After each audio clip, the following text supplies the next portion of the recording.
everybody. Welcome to another edition of The Lighter Side of True Crime. I'm your host, Keith Rovere.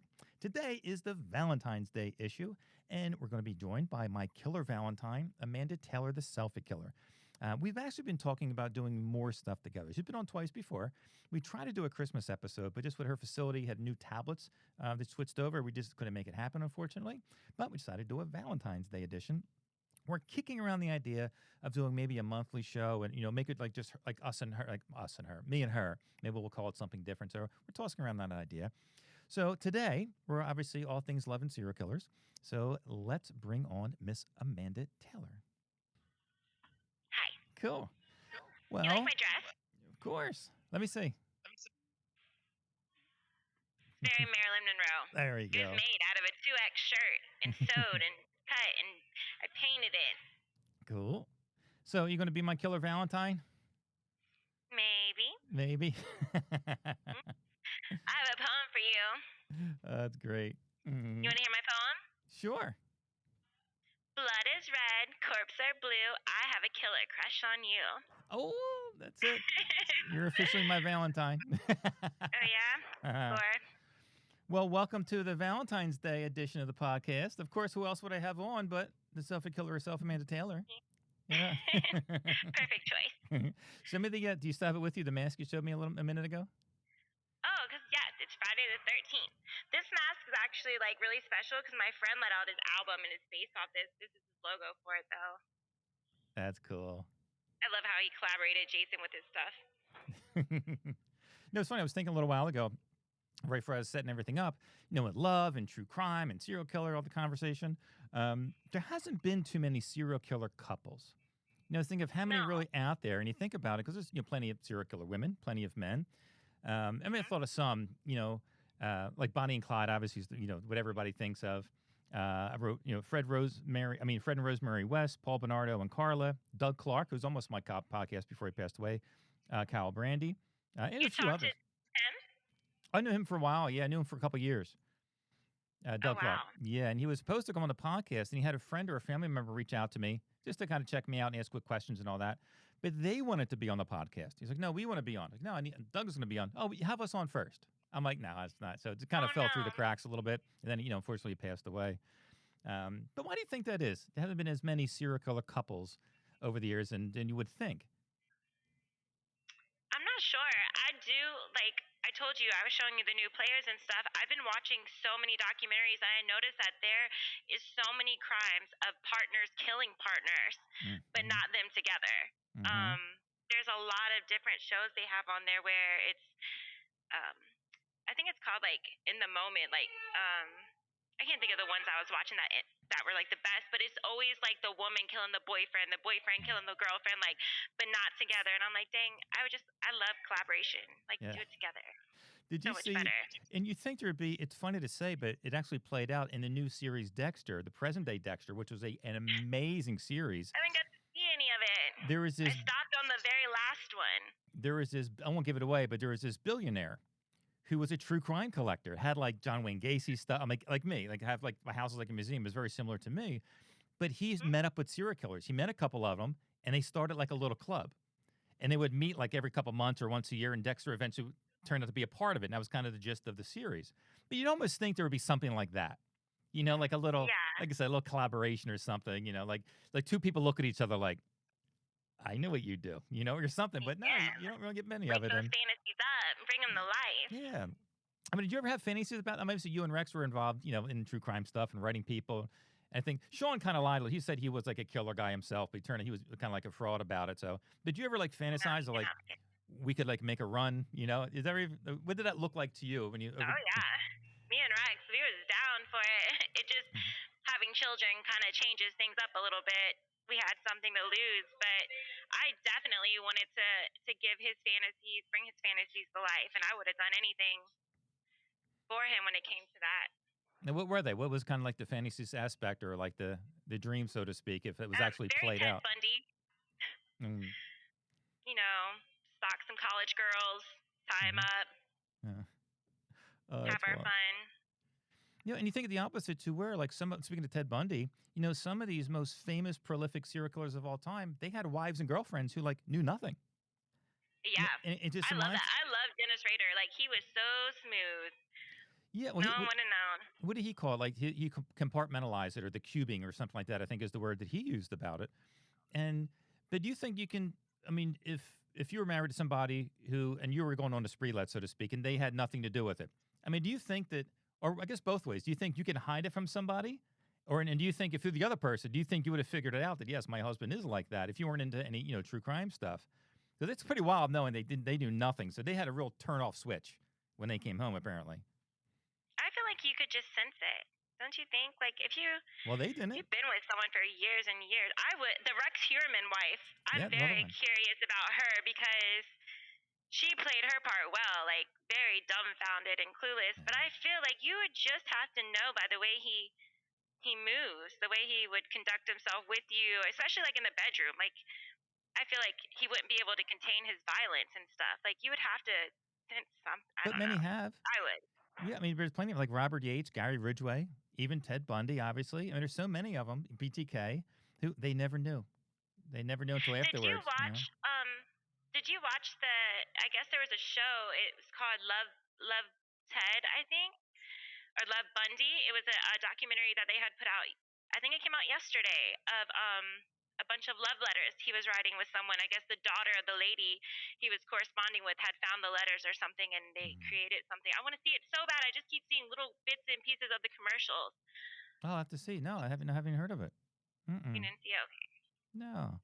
I mean, I guess, I'm hoping that we get access to it because it looks incredible. But I can't wait to explore that world of him, like when he's not like the lust and the love part yeah. of him without actually killing the person. I want to hear both ends. Yeah, there was a recent one about him with his ex. And I think ex and the daughter or her daughter, and they talked about him. And yeah, it's It's just like all, almost like Clueless. It's amazing to like there are like really not many signs, and it's going to tell. So some people could just turn it off, and then you wonder is like can they really? You think they can experience and feel love? Maybe if they don't have the empathy button, but I don't know if it's more like they love them I enough. think they can experience obsession, possession. Well, that was my thing. Is it love or is it they're my possession? And like I'm not going I to hurt them, realized that you know. I can't separate. I realized, like, especially now, like a little bit older, that when I love things, it's not love, it's my obsession with having it. Yeah. Mm-hmm. Because I don't feel that warmness like in my heart. I don't feel that. I just feel that warmness when I feel like I'm gonna lose it, or when it's not going my way, or Yeah. when like stuff like that. And I'm like, oh yeah, no, this is obsession, Yeah, and which because a lot of people I think confuse. it's this because it's a very fine line between the two. Because when you lose it, it hurts you inside. But is it because Mhm. of love or be something as a possession or like almost like an object that I lost, like a dog or something inanimate or a job? Because you can be obsessed with both, but it's hard. And even love in general. So obviously we're thinking about a lot about love, for the podcast today. It's hard enough to find true love here on the outside, let Yeah, alone being in prison, but then alone having notoriety. Being like a yeah, serial killer or even someone like yourself that has a lot of popularity, but you get all this attention. Is that can almost be just as addictive as like love because you get so much attention poured on you and other famous people, and you might not experience love. A lot of people don't in prison. Is it almost like just of a rush, almost just of you know what I mean? Can you feel it like the same way or? I I don't know. It makes me very paranoid. I hate being in prison for what I'm in prison for because at first I was very like gullible to pen pals and stuff, and I'm like, oh, they like me, Mhm. they think I'm this, I'm that. Like, it gave me butterflies and all that. And then once they get what they want out of me, I drop dead to them. Like, I'm nothing. They throw Mhm. me away like trash because they get a letter, or they get a visit or a phone call or something. And like, so now it's made me so paranoid because I've had two people come into my life that I know I think they truly love me, but I'm still like testing it and I can't Yeah. just accept it, and it causes us to have these insane battles, and it's very confusing. Well, that was going to be one of my questions later on. Was that same thing? Because I know how many letters you get, and not just you, but everybody that I talk to. Like, how do you know? I mean, some are obvious. Hey, can I have your autograph? I mean, obviously there is. But how do Yeah, you separate the ones who are pretending to really want you, I want to don't get to know. know you? I mean, is it just a matter of time will tell? Well, the yeah, it's definitely that, but it's also, so I have one person in particular who I still am very, very close with. Like, they brought me into their children's world. So for them to speak about their kids and allow me to do things for them, or like, I think that's a big boundary, a big line. And I think by him doing that, like, it has to be real. Like, he has to feel safe with me, because the first thing I do is I threaten the whole family. Hold on. Mhm. They're trying to get everybody to lock down. Um, they're just trying to get everybody to lock down. Mhm. It's so loud. It's count time. But I think by crossing that boundary, because I'm actually, well, with the two people I speak of, one of them has to hide me from their family, and the other one is very open with their family. Mhm. And I feel like the person hiding me from their family, I don't think that's real. I think it's just a fun obsession on the side, like a thrill or whatever. But for the other one to allow me in his kid's world and stuff like that, like, that's how I'm allowed. Like, I allow myself to truly love him. So Yeah. Now, I trust that. I mean, how is it to where we mentioned trust and love, especially trust, to where how do you really know they're not doing anything on the side, or or is it just, hey, we're great when we're talking on a video chat, but they have this whole life that you'll really would never know about. I mean, how is that trying to I'm a find? psychopath. I will stalk you. Trust me. I Yeah. will find out what's going on. Hmm. um, I have a lot of trust. I give a lot of trust. Like, but yes, I do run my mouth. I'm like, why didn't you answer the phone? And why didn't you whatever? Like, but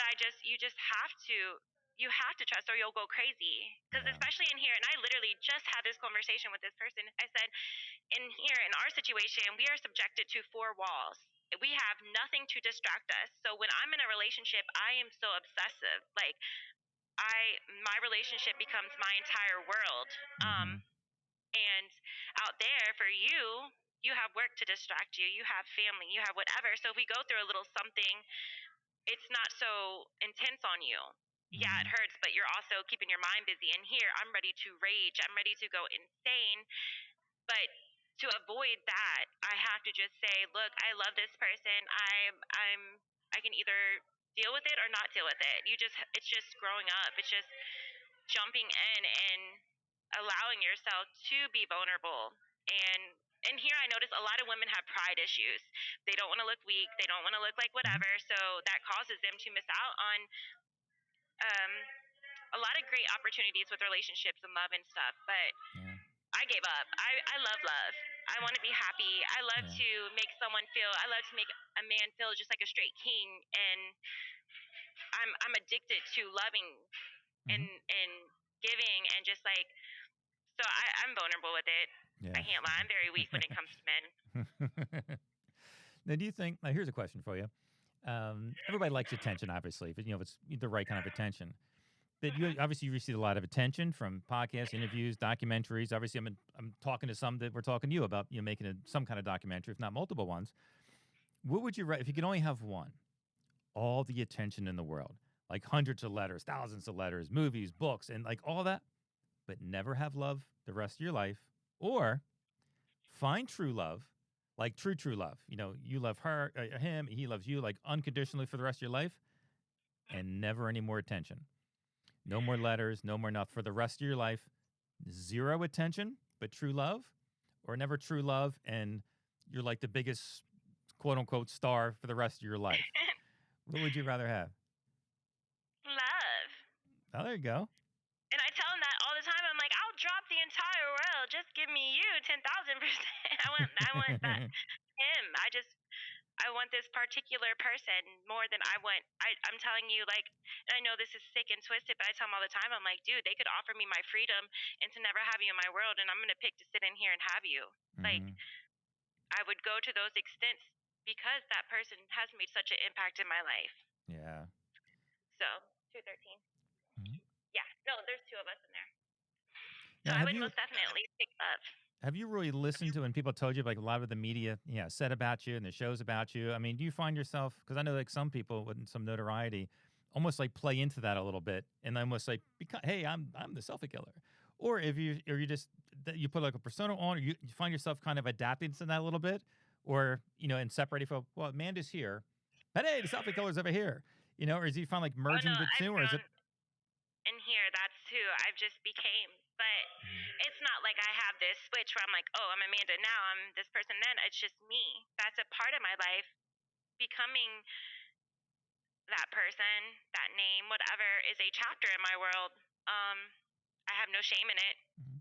Yeah, I like, I hate what some of it brings to my family and stuff, but as far like you just have to accept it. I did what I did and I'm living it. Like I don't brag about it like in here and stuff. Like when people out there want to talk about it or whatever, I'm like, sure, like I mean that's a part of me. But I don't think it's cool points. I don't think it's like whatever. It's truly just another chapter Mhm. and who I grew into. Now, do you have to be almost like we'll say a true Amanda's right here? Mhm. Selfie killer's over here, but the prison Amanda. I mean, do you actually have to put on a little different? I'll use the word In front here? just to for in there. Can you just be yourself now, or No, do you have I'm to? myself. I run around here and I continue to love the things that I love. They think when they watch the shows and stuff and then they come here and they're like, "Oh my god, like I know you from the lands. Like Mhm. I've seen your show. I've seen whatever. Like I thought you were going to be scary." I'm like, "No, I'm not. I'm Yeah, just me." Like and they grow to love me. Like I think I'm very good-hearted. And I that's like good. to walk my talk. And Hmm. I'm very big with that with everybody doing that. Like I try to set examples, especially like this young group that comes through the doors. Like they're wild, they're scary. Those kids these days are scary, and Hmm. I'm just like, you're gonna make your time hard. Like what you give out into the universe is truly what you're gonna pull in within yourself. So you can either make it very stressful by putting on this hard front and being malicious and foul and crazy, or you can just be a good person and Yeah. have a good world. Hmm. Yeah, it's wild that with the media, especially with the true crime being so popular now, like I say, it's everywhere. Hmm. If the Yeah. media doesn't cover it, no more killing stuff, no more serial killers, no more school, like never, or school shooters, no more coverage. Do you think there'd be less crime? It's almost No. like people do it for they want to be on. Like for example, in the NFL and football games, they stop taping, recording the guys who like run out in the field, like a fan jumps out, runs across the field like an idiot. They Mhm. stopped recording that, so they never got airtime, and then they stopped running out into the field. Anyway, with the exception here and there. Do you think like it's more like people do it for the notoriety, like cowboys and Indians back in the day? There were killers out there just Mhm. killed for the notoriety, not for the compulsion that some serial killers have.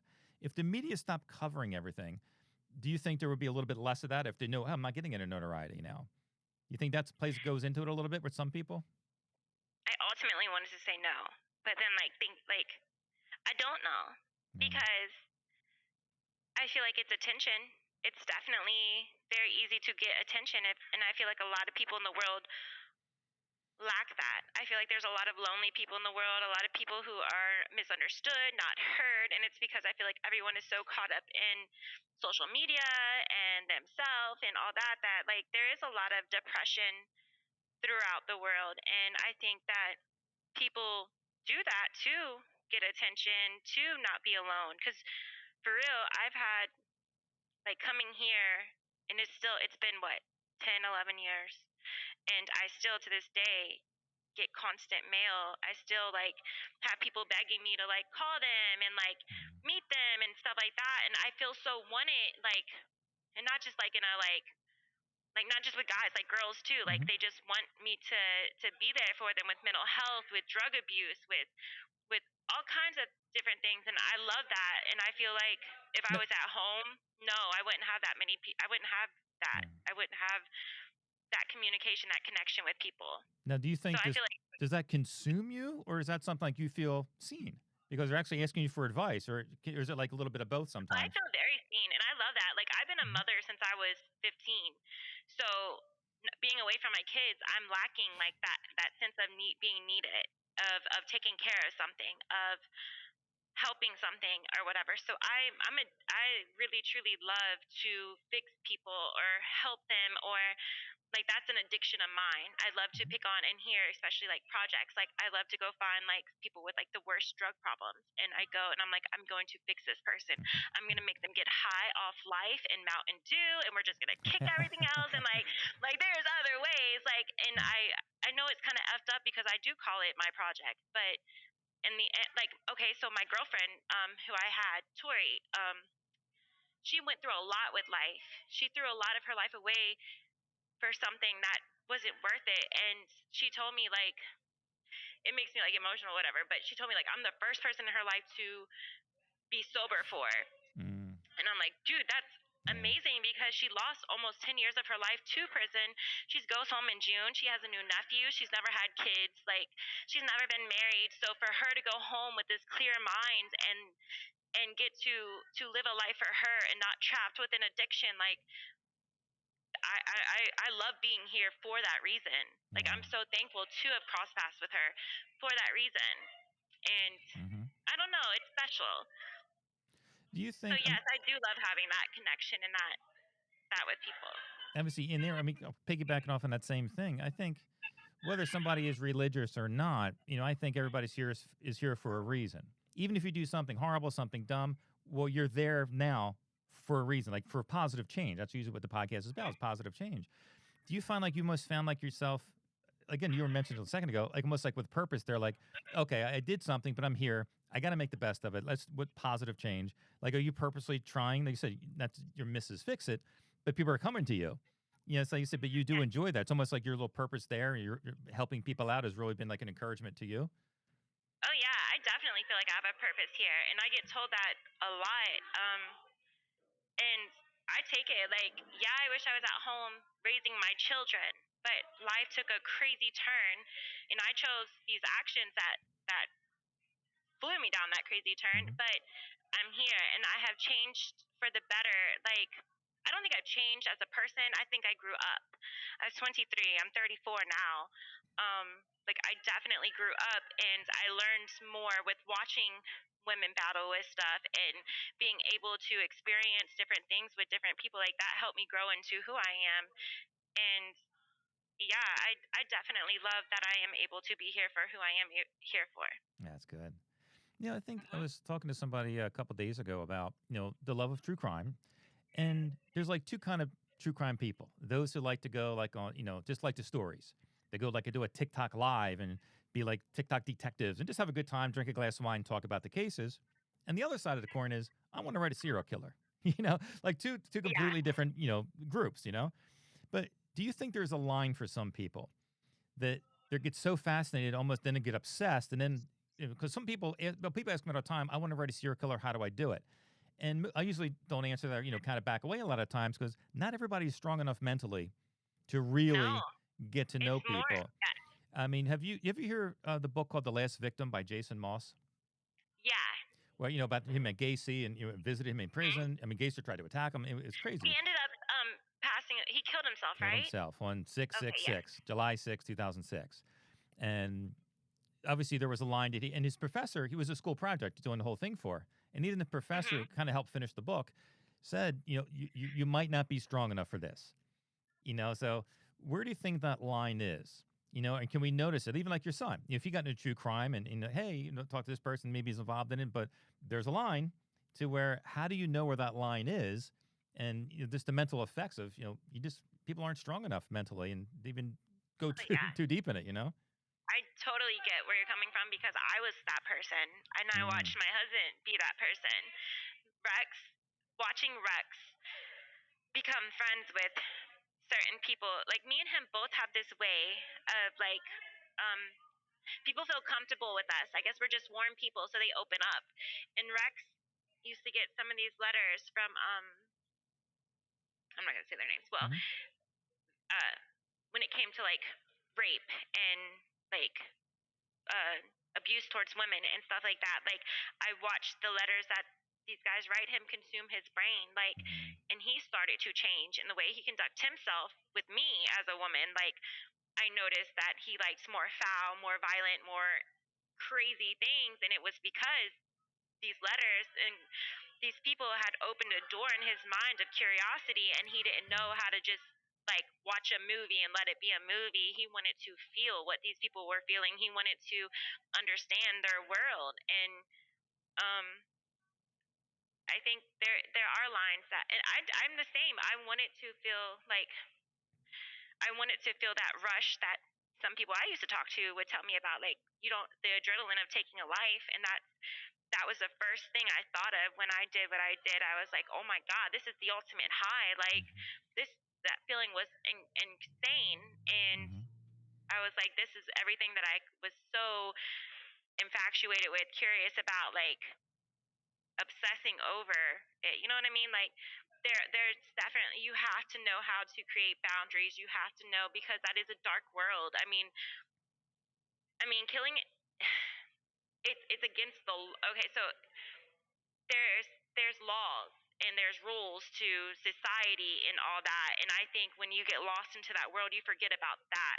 And I think if someone doesn't understand that kind of stuff, that they'll definitely take it to another level. Because I Yeah. didn't. We had no structure in our home when it came to obeying rules and stuff like that. Mm. So I think that's why it was so easy for me to be like, okay, here, I'm Hmm. gonna do this because I want to do this. But I didn't realize, oh crap, there goes my freedom, like Yeah. my life. I've heard that so many So times yeah, from different people, that because I would ask them, "Do you think about the consequences and this and that?" And it's like, it's not no, even part of your mindset, or you're so either somewhere. sucked into feeling it. Hmm. And it's because some had said, one, he just didn't care. Like it didn't matter what was Yeah, happening on the other side. It was a compulsion that this had to be done, and ramifications didn't come to like later. Or some people, some are just narcissistic to where I'm not going to get caught, but it's never really thinking that you're going to do it. But like I said, it was talking about that fine line, and for some, the notoriety. I mean, well, I ask you this: do you think notoriety is a form of like immortality? Like you got to think. Let's say the world ends 500 years from now, 100 years from now. The last group hmm, of people on Earth are probably going to know who Charles Manson is. yes. I mean, that's in a sense that's immortality. I mean, do you ever think of yourself like that too, where I'm going to be remembered probably forever? But I mean, do you think that's true? That notoriety, not just yourself, but in general, it is a form of immorality. I mean, immorality too sometimes, but Yeah. um, but No, immortality. you're right. I definitely think that he'll carry on forever. Hmm. Myself, no. I don't. I think I will to some people for the impact I have on their life, but I don't think I. Mm-mm. And why do you think? Why do you think the media, in public too now, but especially the media with their shows, documentaries, turn the serial killers into like celebrities? Like the Mansons and Berkowitzes, and they're like rock star status in a lot of communities. But a lot does have to do with the media too. I mean, what do you think that is? And Just that's what I don't understand, because during trial, I'm a monster. I'm a horrible person. He told me I was the most evil woman to ever step foot in his courtroom, but I'm sure he goes home at night and he watches these documentaries, and that's what yeah, is all over his TV and stuff. Like, it's people's sick obsession. Well, when I was into it super hard, I'm not gonna lie, like I got uh like hella shade threw on me for it. Like, they I got social services called on me by people who couldn't believe, oh, you're writing serial killers, like you're disgusting. And then, like, a lot when I would post it on my Facebook, like people would shame me. I had nobody support it, and now I'm like, the people that used to insult me, I see with shirts on of yeah, Dahmer and bracelets for hmm, people. Like, I'm like, you guys are clowns. Like, get out of here with that. Like, but that's true.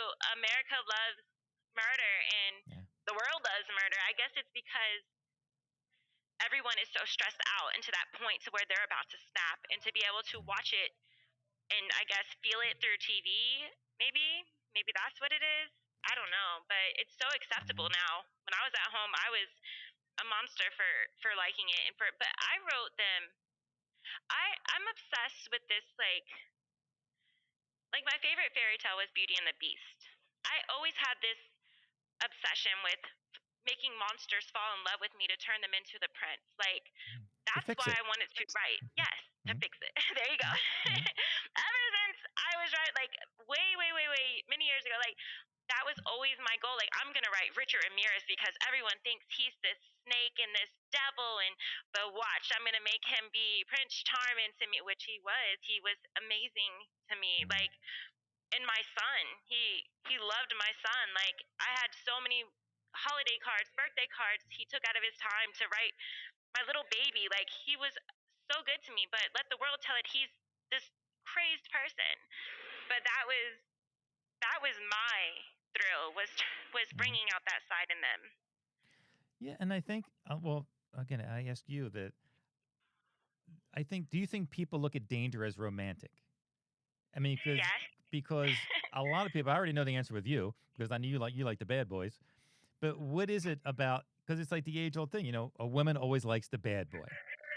But why is that? Not just the sense of danger romanticize it and the myth of the serial killers and things like that, but a lot of women like the bad boy.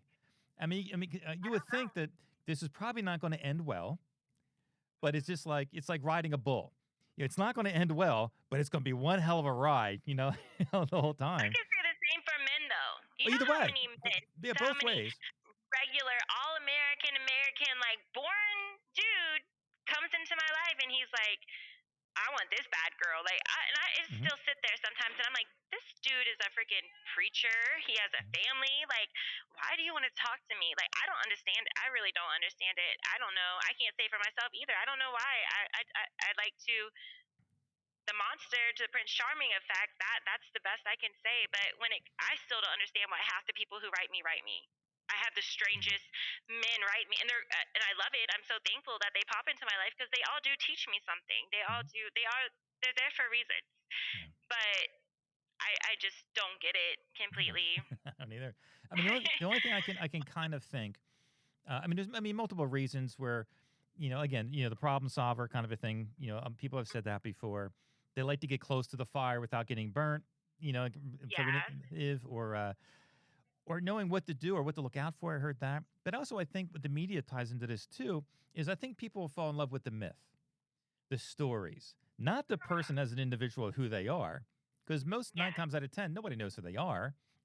But like yourself, the Selfie Killer, the myth, but no one really knows you unless you really put the guards down and open up to them over time. But like Richard No, when Ramirez, I sit there and I'm like, can we talk about raccoons? Will you show me yeah, raccoon videos on Instagram? They're like, wait, what? I'm like, uh, yeah, you heard me. turn on some wrestling. Let me watch some wrestling. Yeah, I love wrestling. Yeah, I would know they nothing never, about that. they don't believe me when it comes to that. Hmm. You and one other person are the only two that I can talk wrestling with. I love me some wrestling. But like Richard Ramirez is a perfect example where I have obviously a tons of followers, and a large chunk of my true crime followers will have, like, especially the younger women will have Richard Ramirez as their profile picture more than any. We get a couple Jeffrey Dahmers, couple, but like the vast majority who have these serial killer pictures, Richard Ramirez. I'm in love. I'm in love. I'm in love. Really? A, a, That's a crazy. I love ridiculous that amount. though. But if you think about it, they don't know it. They know the myth. They know the aura, Hmm. so to speak. Because I know prison guards who've been on my podcast who are in charge of Richard. I have friends who went into prison, talked to Richard numerous times. But when you get to know him on a personal level, you find out, well, he doesn't bathe. He doesn't brush his teeth. Yeah, he's probably yes. So, like, if you met him in But that's person, most of these people. Like yeah. the they really do. These shows make these people like I watched a show on a lady who I'm currently house with, and I'm not going to say her name, but Hmm. I watched a show on her when I was at home, and then I come here and I was like, what? That's her? Like, no, Hmm. no, I don't want to Yeah. meet her. Hmm. And it's like if you meet them on the street like a normal person, hey, here's my buddy Richard. He wanted to say hi. I think he said you're I really would never cute, hang and out you're with like, them. with No, leave them alone. you know. But it's funny, and the Aw. opposite is true too. Like you hear stories from watching documentaries like on Todd Colehab, Keith Jesperson, and some of these people, William Suff, William Howe, who I had on my I haven't had Todd on my podcast, but I know him very well, and Mhm. obviously he has a crush on you. As you know, he always says, "Tell my girl I Oh, said hello." Todd. Todd, yeah, yeah, yeah. Well, everybody That's says my hello. man. Robin Getz says hello last night. I told him tell Amanda I said hello. To But all the boys, I said Happy Valentine's Day. oh, definitely. But the opposite. But if you watch the documentaries, I just watched within the last month one on Todd Colehep, one on William Suff, and a few other people. And you think of it, not only yeah they did horrible things, but they make the person like who they are as an everyday person like this Hannibal Lecter that can't hold a conversation. There's evil, evil, evil. Yeah, I'm and like, that's not the case, is and I'm it? like, Todd's like the funniest guy I know. Keith has a dark sense of humor. Me and William Suff did a video chat where as soon as he popped on, he has this massive hat on with these black sunglasses, and he's like, "Hey, this is what I look like every day." He's just goofing around, but you're laughing the whole like William Howe, another person. The people think he's like the most evil person ever, and he's been on my podcast, and we just laugh. All we do is laugh, But they don't really get to know them. So I think that ties in on the opposite way of people fall in love with the myth. But they Yeah. don't know, like Charles Manson. How many women want to marry Charles Manson? but they never know who they are, who he is as a personal level. It's just a myth, but it's just crazy. I go through that a lot. There's been a lot of people where I'm like, oh, well, I guess the obsession's over. Like, they're usually like so like devoted and committed for like a good 6 months. I say 6 months, and then it's like you can feel like their excitement, Yeah. the thrill of talking to me is like, okay, on to the next. Let me go hit up Taylor Shabiscus or Yeah. Krista Pikes. Like, I'm just like, dang, dog, all right, bye. That happens But I get it. I totally get it. I would say everybody I've ever talked to said exactly the same thing. And they just want a conversation. Like they're talking to you about the Super Bowl or whatever they're into. Like they just want to know about everyday stuff out here. And you're thinking they're going to pick up the phone is like, I got more bodies. I want to hear, like the most deepest, darkest thing in the world. This is going to be real spooky. And you're just like, hey, bud, how you doing? And it's like the complete opposite. And they said that they break through the myth right away. It's like, oh, this is just, yes, he does bad things or she does bad things, but just a normal conversation. Like I said, these were married people. They had relationships and they live everyday life. They can hold a conversation. I think that's what makes them some of them like Ted Bundy so dangerous. Good looking guy, very well educated. I like that they're not scary and spooky and like one of my least favorite things. I've caught a couple of people and they're like, "You don't sound like a murderer," and I'm like, "Oh, what the f does a murderer sound like?" Oh yeah, like, exactly. Yeah. Okay. Yeah. Now, what was it for you? And we talked about you writing, serial killers too in the past. What was the initial urge for you? Like, what was like? You know what? I'm going to write one. Where did the fascination start to the point of actually writing a letter? Well, I think I said something before. It was with me and Rex. Rex he was very he influenced me too. Oh, so that's when he said he was writing first, and you just kind of hopped on that. I got you. Okay, that makes sense. Yeah, I got pregnant when I was 15, and they just let me move in with them, and that was something in my face all the time, and I was like, "Ooh, yeah, this is a fun world." Like, but that's something me and him bonded over a whole lot, and I think that's what I started to love the most was this hobby me and him had. So it wasn't even the actual what we were doing. It was like, oh, me and him bonding on going to Walmart, picking out stationaries and looking up stuff. Like I would sit there and handwrite so many different lyrics for people of songs they missed, or like putting paper up to the computer to trace them stuff. Like I put a lot of effort into it, but we did, and that was so fun to bond over and do together as like a couple. Yeah. Now, what was the most? I guess two questions, or split it two ways. What was the most meaningful letter you received from like a serial killer, and then what from somebody on the outside writing you? What was the most meaningful letter you think, or text? Now they got tablets that someone wrote to you that you still remember. Like, no, what that was. That's going to stay with me.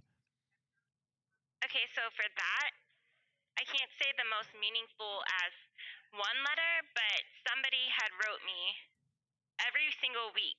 I got the same email for like a year straight. Hey Amanda, how are you? I hope your atmosphere is well. I hope you're doing good. Like they were so consistent on making sure I had this email once or twice a week for a year straight, and I was like, wow, like that's special. That makes me feel very like seen, very like I don't know, it was very cool. And we ended up being extremely close. Like I finally started writing more and whatever. Like we grew a very special bond.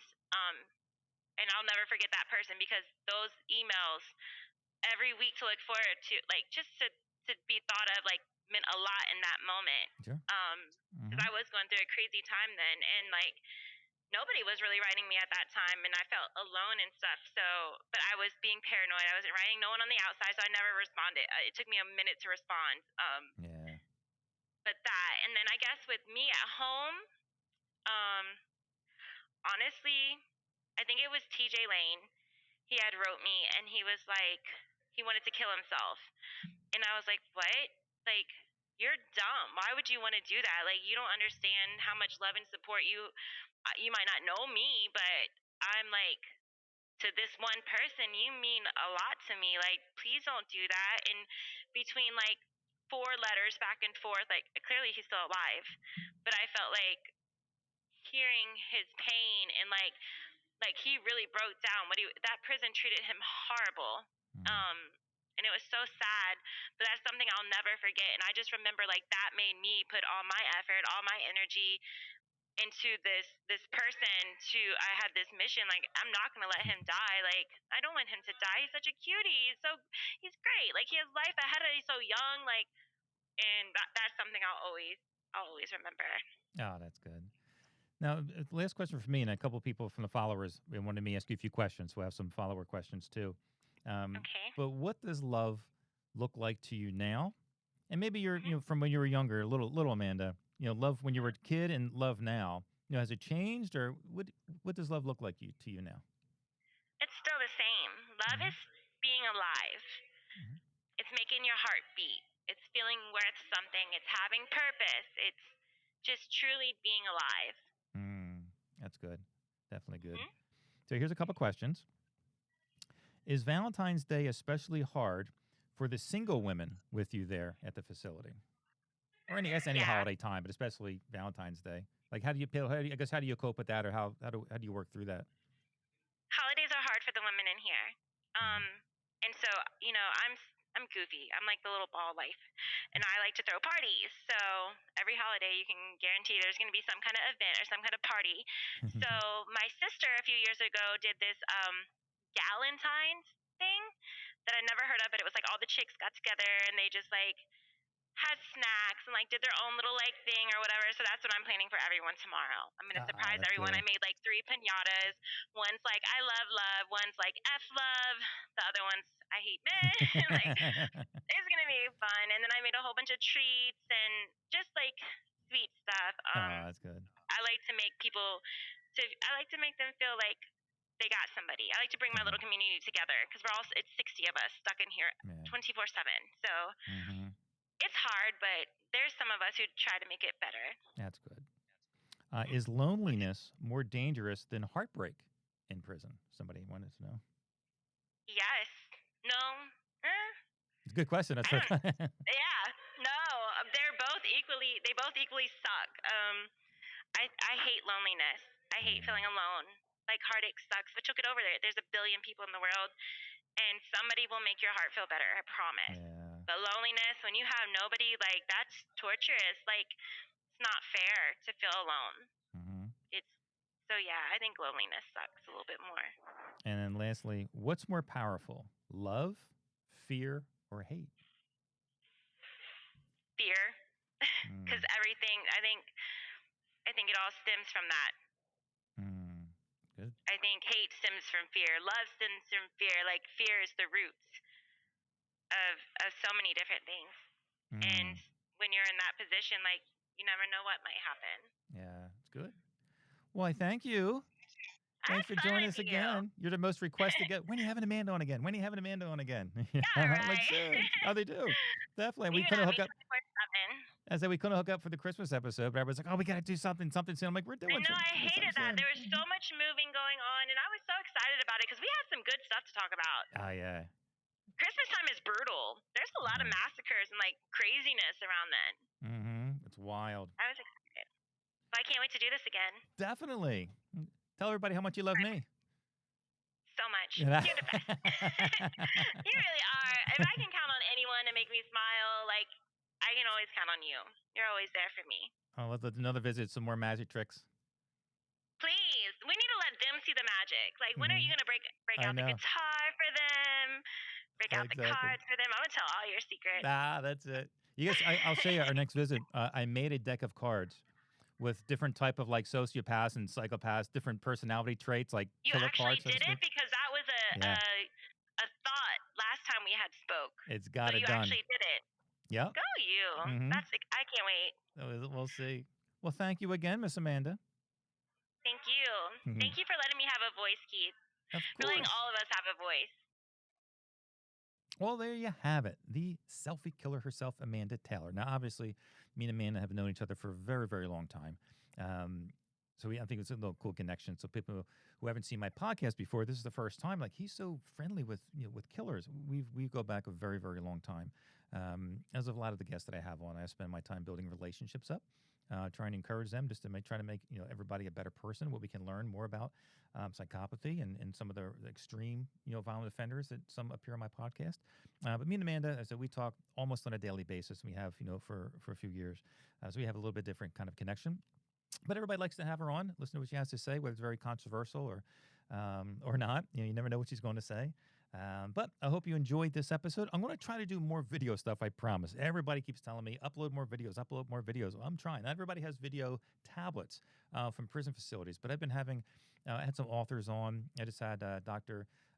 Terry Cooper's on, which I got a really good attention, bringing awareness to the dangers of a solitary confinement and what that does to somebody's mental health. Especially those who are getting out of prison. I know some people care.